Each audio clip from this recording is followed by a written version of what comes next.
Hi guys, welcome back to Dizha Fashion. Hope you have a wonderful day. Today I'll be taking you the continuation on how to join this particular bumps pad and hip pad. You can see we've done a tutorial on how to cut this, and I've put my gum stay there. You can make use of a foam if you want it to be more thicker.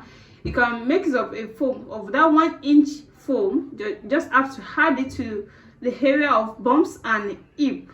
Yeah, then after then you join it together. But yeah, I only make use of my gum stay, but with this also is going to add to the measurement of the bumps and hips. By the time I sew it finish, I'm going to show you. So for those people watching me for the first time, you're in the right place to be. Make sure you click on the subscribe button for more tutorials. So the first thing I'll be joining here is the back. It's the back that has bump, so, and that is what I've done here. You can see this is the side of the back. This is the two center back, because there's going to be a zip at the back, so that is why it's going to be two pieces at the center of the back. And we have this also, the other side of the back. This is where the hip is. You can see the cuff. The first thing I'll be joining here is the center. I'll be taking one of the center to join the side.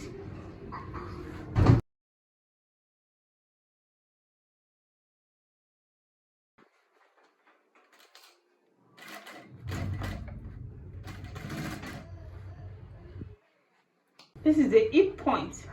The hip point. We have breast point, so this is the hip point, and this is under the hip. You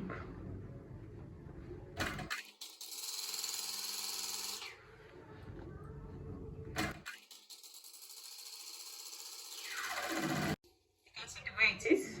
You can see it.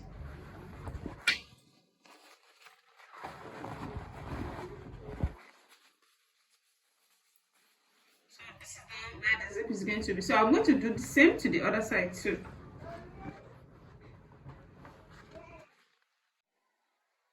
So I've done the two stitches. You can see this is the two sides of the back. This is where the zip is going to pass through. You can see it now. This is the hip point.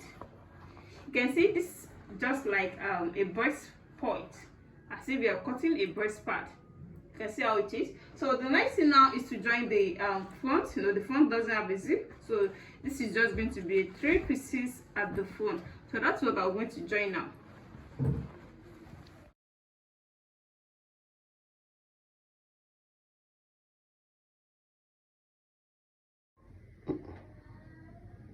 So I've joined the front also. You can see it. This is the front.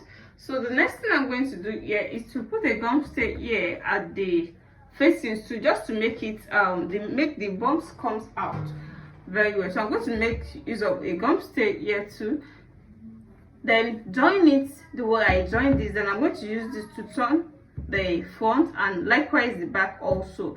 So let me go and do that and show it to you.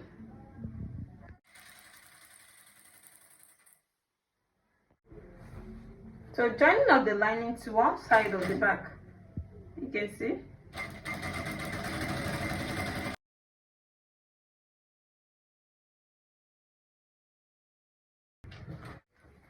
So there's going to be a band here, so I'm going to close this part, the down part of the skirt. I'll be closing it with the facing.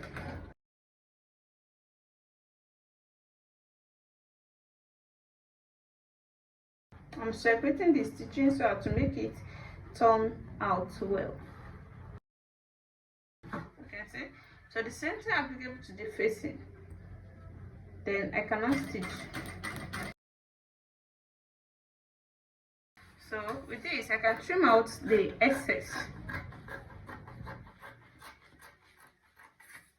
Then notch it to make it turn neatly. You can see. So the same thing applicable to the side also.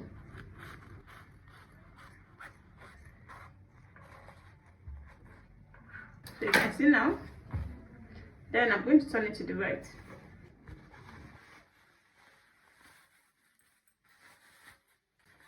So you can see now. So I've done it for the for one side of the back. So I'm going to do the same to the other side of the back, then to the front also. So let me go and do all this and show it to you. You can see. So the next thing that I mean here is just to iron it neatly. Then I'm going to take the shape.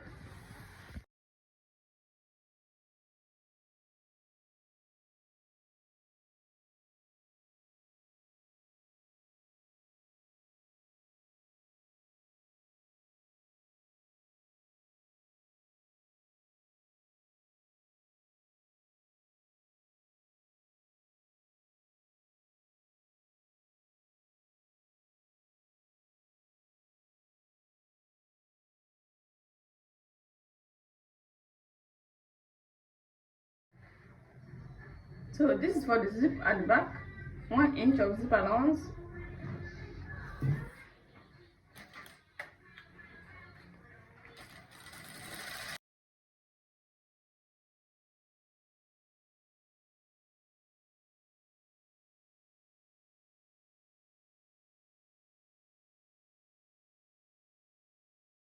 You can see this is the back, so I'm just going to lose it down a little bit to this length of the zip. You can see that I'm going to fix it.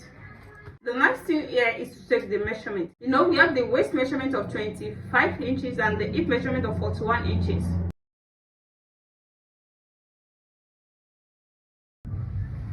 "25 inches, that is going to give us 12.5 inches.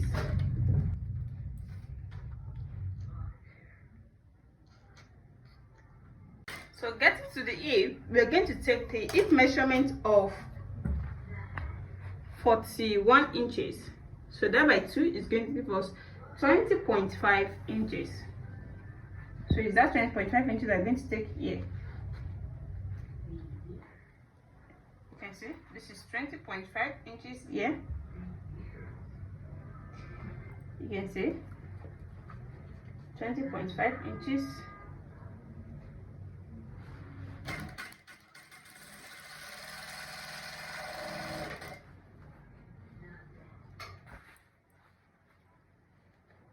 So the same thing applicable to the other side too.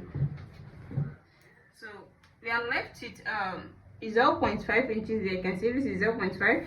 So the same thing here, we're going to take 0.5 inches. So then the wideness will now be 20.5 inches. In two places, going to give us 41 inches for the hip.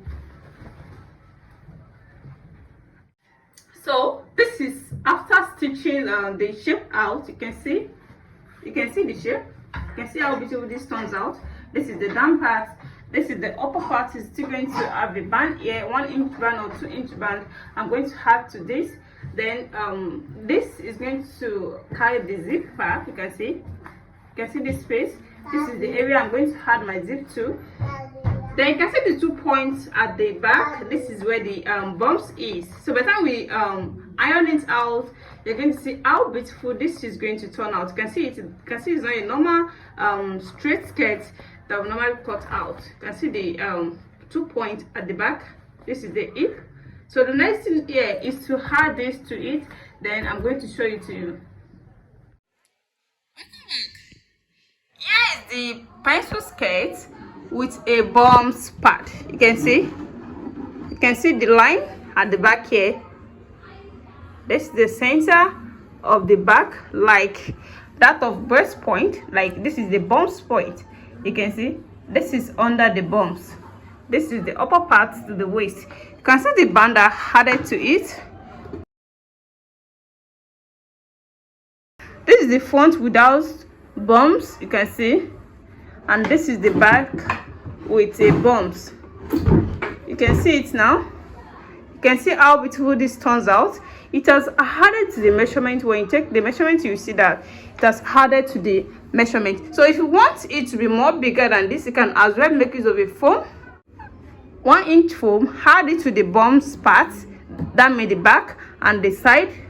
Then you're going to see how beautiful it's going to turn out. You cannot see. You can see this.